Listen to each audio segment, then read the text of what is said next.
ആകാശവാണി.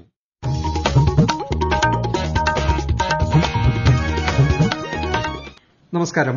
പ്രാദേശിക വാർത്തകൾ വായിക്കുന്നത് രഞ്ജിത്ത്. പ്രധാന വാർത്തകൾ.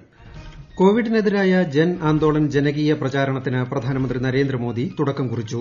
സംസ്ഥാനത്തെ ഗ്രാമീണ മേഖലയിലെ വീടുകളിൽ കുടിവെള്ളം എത്തിക്കാനുള്ള ജൽ ജീവൻ മിഷൻ പദ്ധതിയുടെ ആദ്യഘട്ട പ്രവൃത്തി ഇന്ന് മുഖ്യമന്ത്രി ഉദ്ഘാടനം ചെയ്യും. കർഷകർക്ക് പെൻഷൻ ഉറപ്പാക്കുന്ന കർഷക ക്ഷേമനിധി ബോർഡ് രൂപീകരിക്കാൻ മന്ത്രിസഭായോഗ തീരുമാനം. സംസ്ഥാനത്ത് കോവിഡ് ബാധിച്ച് ചികിത്സയിലുള്ളത് 92,000-ലേറെ പേർ. രാജ്യത്ത് കോവിഡ് മുക്തി നിരക്ക് 85% പിന്നിട്ടു. ഇടതുമുന്നണി പ്രവേശനം ചർച്ച ചെയ്യാൻ കേരള കോൺഗ്രസ് എം ജോസ് വിഭാഗത്തിന്റെ സ്റ്റിയറിംഗ് കമ്മിറ്റി നാളെ ചേരും.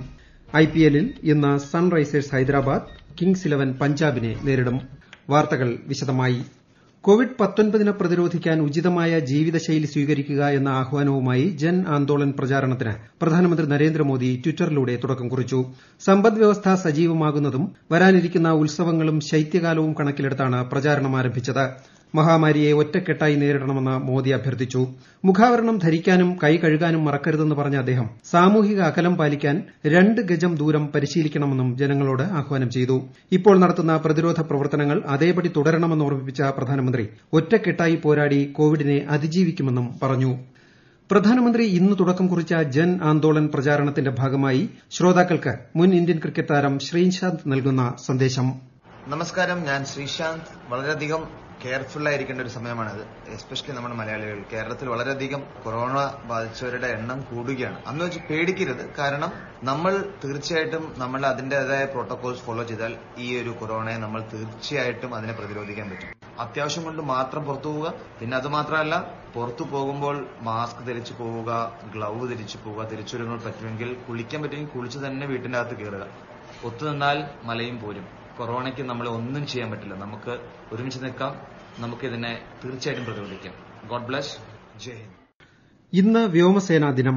88ാമത് വ്യോമസേനാ ദിനത്തിൽ ഇന്ത്യൻ വ്യോമസേന ഗാസിയാബാദിലെ ഹിന്ദോൺ സേനാ താവളത്തിൽ സമ്പൂർണ്ണ പരിശീലനം നടത്തി. നമ്മുടെ വ്യോമാതിർത്തി സുരക്ഷിതമാക്കുന്നതിലും ദുരിതാശ്വാസ പ്രവർത്തനങ്ങളിലും ദുരന്ത നിവാരണത്തിലും വ്യോമസേന നൽകുന്ന സംഭാവനകൾക്ക് രാജ്യം കടപ്പെട്ടിരിക്കുന്നെന്ന് തന്റെ സന്ദേശത്തിൽ രാഷ്ട്രപതി രാംനാഥ് കോവിന്ദ് പറഞ്ഞു. ഇന്ത്യൻ വ്യോമസേനയിലെ ധീരരായ എല്ലാ യോദ്ധാക്കളെയും പ്രധാനമന്ത്രി നരേന്ദ്രമോദി അഭിനന്ദിച്ചു. ആഭ്യന്തരമന്ത്രി അമിത് ഷായും വ്യോമസേനാ ദിനത്തോടനുബന്ധിച്ച് ആശംസകൾ നേർന്നു.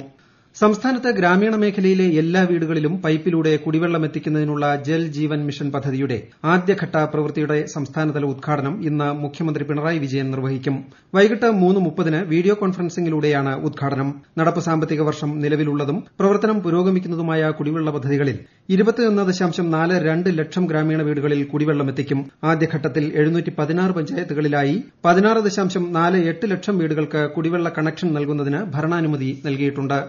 ജൽജീവൻ മിഷൻ പദ്ധതിയുടെ കണ്ണൂർ ജില്ലയിലെ ധർമ്മടം മണ്ഡലം തല ഉദ്ഘാടനം ഇന്ന് വൈകിട്ട് മുഖ്യമന്ത്രി പിണറായി വിജയൻ ഉദ്ഘാടനം ചെയ്യും. ചടങ്ങിൽ ജില്ലാ panchayat president K V Sumesh അധ്യക്ഷനാകും. കർഷകർക്ക് 60 വയസ്സിന് ശേഷം പെൻഷൻ ഉറപ്പാക്കുന്ന കർഷക ക്ഷേമനിധി ബോർഡ് രൂപീകരിക്കാൻ ഇന്നലെ ചേർന്ന മന്ത്രിസഭായോഗം അംഗീകാരം നൽകി. കാർഷിക സർവകലാശാല മുൻ വൈസ് ചാൻസലർ ഡോക്ടർ പി രാജേന്ദ്രനെ ചെയർമാനായി നിയമിക്കും. 5 വർഷമെങ്കിലും ക്ഷേമനിധിയിൽ അംഗമായാൽ 60 വയസ്സിന് ശേഷം പെൻഷൻ ലഭിക്കും. 100 രൂപയാണ് കുറഞ്ഞ അംശാദായം. ശ്രീനാരായണ ഗുരു ഓപ്പൺ യൂണിവേഴ്സിറ്റിയുടെ പ്രവർത്തനങ്ങൾ ആരംഭിക്കുന്നതിനായി ഡോക്ടർ പി എം മുബാറക് പാഷയെ വൈസ് ചാൻസലറായി നിയമിക്കാൻ ഗവർണറോട് ശുപാർശ ചെയ്യാൻ ഇന്നലെ ചേർന്ന മന്ത്രിസഭായോഗം തീരുമാനിച്ചു. സംസ്ഥാനത്ത് കോവിഡ് ബാധിച്ച് ചികിത്സയിലുള്ളത് 92,000-ലേറെ പേർ. 10,606 പേർക്കാണ് ഇന്നലെ രോഗം സ്ഥിരീകരിച്ചതെന്ന് മന്ത്രി കെ കെ ശൈലജ അറിയിച്ചു. 9,542 പേർക്ക് സമ്പർക്കത്തിലൂടെയാണ് രോഗം ബാധിച്ചത്. 741 പേരുടെ സമ്പർക്ക ഉറവിടം വ്യക്തമല്ല. 98 ആരോഗ്യ പ്രവർത്തകർക്കാണ് സമ്പർക്കത്തിലൂടെ രോഗം ബാധിച്ചത്. 6,161 പേർ ഇന്നലെ രോഗമുക്തി നേടി. ദേശീയ വൈറോളജി ഇൻസ്റ്റിറ്റ്യൂട്ടിൽ ജീവനക്കാർക്ക് കോവിഡ് സ്ഥിരീകരിച്ചതിനെ തുടർന്നുണ്ടായ പ്രതിസന്ധി ശനിയാഴ്ചയോടെ നീങ്ങും. കൂടുതൽ വിവരങ്ങളുമായി ആകാശവാണി ജില്ലാ പ്രതിനിധി ആർ രവികുമാർ. കെട്ടിക്കിടക്കുന്ന സാമ്പിളുകൾ പരിശോധിച്ച് ഫലം നൽകാനുള്ള ജോലികളാണ് ഇപ്പോൾ നടക്കുന്നത്. ആലപ്പുഴ മെഡിക്കൽ കോളേജ് ആശുപത്രിയിൽ പ്രവർത്തിക്കുന്ന ഇൻസ്റ്റിറ്റ്യൂട്ടിൽ നിത്യേന 1,200 മുതൽ 1,400 സാമ്പിളുകൾ വരെ പരിശോധിച്ചിരുന്നു. കഴിഞ്ഞ വെള്ളിയാഴ്ച മുതൽ ദിവസം 400 സാമ്പിളുകൾ മാത്രമാണ് പരിശോധിക്കുന്നത്. വിവിധ ജില്ലകളിൽ നിന്നായി വിദഗ്ധ പരിശോധനയ്ക്കായി വേണ്ടിവരുന്ന 50-മേൽ സാമ്പിളുകളും ദിനംപ്രതി ഇവിടെ എത്തുന്നുണ്ട്. മറ്റ് ജില്ലകളിൽ നിന്ന് അടിയന്തരമായി RT-PCR നടത്തേണ്ട സാമ്പിളുകൾ മാത്രം ആലപ്പുഴയിലേക്ക് അയച്ചാൽ മതിയെന്ന് ആരോഗ്യവകുപ്പ് നിർദ്ദേശം നൽകിയിട്ടുണ്ട്. ഇൻസ്റ്റിറ്റ്യൂട്ടിലെ 3 ജീവനക്കാർക്കാണ് വെള്ളിയാഴ്ച കോവിഡ് സ്ഥിരീകരിച്ചത്. ഇവരുമായി സമ്പർക്കത്തിൽപ്പെട്ട ടെക്നീഷ്യന്മാരടക്കം 20 ജീവനക്കാർ നിരീക്ഷണത്തിൽ പോയി. ആകെ 36 ജീവനക്കാരാണ് ഇൻസ്റ്റിറ്റ്യൂട്ടിലുള്ളത്. രാജ്യത്ത് കോവിഡ് മുക്തി നിരക്ക് 85% പിന്നിട്ടു. നിലവിൽ 9,07,000 പേരാണ് ചികിത്സയിലുള്ളത്. ഈ വാർത്തകൾ ആകാശവാണിയിൽ നിന്ന്. കൊറോണ ആശങ്കയല്ല, ജാഗ്രതയാണ് വേണ്ടത്. കേന്ദ്ര ആരോഗ്യ മന്ത്രാലയം പുറപ്പെടുവിക്കുന്ന നിർദ്ദേശങ്ങൾ. ജനങ്ങൾ കൂട്ടം കൂടുന്നത് ഒഴിവാക്കുക. ഇടയ്ക്കിടെ കൈകൾ സോപ്പും വെള്ളവും ഉപയോഗിച്ചോ സാനിറ്റൈസർ ഉപയോഗിച്ചോ വൃത്തിയാക്കുക. നിർബന്ധമായും മാസ്ക് ധരിക്കുക. പനിയോ ചുമയോ ശ്വാസതടസ്സമോ തുടരുന്ന സാഹചര്യത്തിൽ വൈദ്യസഹായം തേടുക. കൊറോണയെ സംബന്ധിച്ച വിവരങ്ങൾക്ക് ആരോഗ്യ മന്ത്രാലയത്തിന്റെ 1075 ലും ദിശയുടെ 1056 ലും ബന്ധപ്പെടാം. ഇടതുമുന്നണി പ്രവേശനം ചർച്ച ചെയ്യുന്നതിന് കേരള കോൺഗ്രസ് എം ജോസ് കെ മാണി വിഭാഗത്തിന്റെ സ്റ്റിയറിംഗ് കമ്മിറ്റി യോഗം നാളെ ചേരും. തദ്ദേശ ഭരണ തെരഞ്ഞെടുപ്പിൽ ഇടതുമുന്നണിയുമായി സീറ്റ് ധാരണയിലെത്തുന്ന കാര്യം യോഗം പരിഗണിക്കുമെന്ന് പാർട്ടി വൃത്തങ്ങൾ കോട്ടയത്ത് അറിയിച്ചു. വർഷങ്ങളായി തരിശുകിടന്ന ജയിൽ വളപ്പിലെ ഭൂമിയിൽ കൃഷിയിറക്കി പാലക്കാട് ജില്ലാ ജയിലിലെ തടവുകാർ കൊയ്തെടുത്തത് 100 മേനി. ഒരു റിപ്പോർട്ട്. വരണ്ടുകിടന്ന പ്രദേശം ഉഴുതുമറിച്ച് ജലക്രമീകരണം നടത്തി വയൽ രൂപത്തിൽ പരുവപ്പെടുത്തിയെടുത്താണ് തടവുകാർ ജയിലിൽ കൃഷി ആരംഭിച്ചത്. 20 സെന്റ് സ്ഥലത്ത് നെല്ലും 10 സെന്റ് സ്ഥലത്ത് റാഗിയും വിളവിറക്കി. മലമ്പുഴ കൃഷിഭവനിൽ നിന്നും ലഭിച്ച ജ്യോതി മട്ടനെല്ല് 4 മാസത്തിനുള്ളിൽ വിളവെടുത്തു. 3 ഗ്രൂപ്പുകളിലായി 16 തടവുകാരാണ് ജയിലിലെ കൃഷിപ്പണിയിൽ ഏർപ്പെട്ടിരുന്നത്. 127 രൂപയാണ് ഒരു തടവുകാരന് ഒരു ദിവസം കൂലിയായി ലഭിക്കുക. കൂലി തടവുകാരുടെ ബാങ്ക് അക്കൌണ്ടിലേക്ക് നിക്ഷേപിക്കും. ഈ പണം കേസ് നടത്തിപ്പിനും വീട്ടുചെലവിനും ഉപയോഗിക്കാൻ കഴിയുന്ന സന്തോഷവും തടവുകാർ പങ്കുവയ്ക്കുന്നു. നെല്ല് സംഭരിക്കാൻ തയ്യാറായ സഹകരണ സംഘങ്ങളുടെ പ്രതിനിധികളുമായി ഇന്ന് രാവിലെ മന്ത്രി കടകംപള്ളി സുരേന്ദ്രൻ ചർച്ച നടത്തി. മന്ത്രിമാരായ AK ബാലൻ, K കൃഷ്ണൻകുട്ടി എന്നിവർ ഓൺലൈനായി ചർച്ചയിൽ പങ്കെടുത്തു.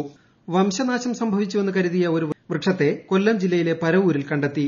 കാവുകളിലെ സസ്യജാലങ്ങളെക്കുറിച്ച് പഠിക്കുന്ന ഗവേഷക സംഘം കൂനയിലെ ആയിരവില്ലിക്കാവിൽ കണ്ടെത്തിയ കാവിലിപ്പയുടെ വിശേഷങ്ങൾ അറിയാം. വിശദാംശങ്ങളുമായി കൊല്ലം ജില്ലാ പ്രതിനിധി നീരജ് ലാൽ.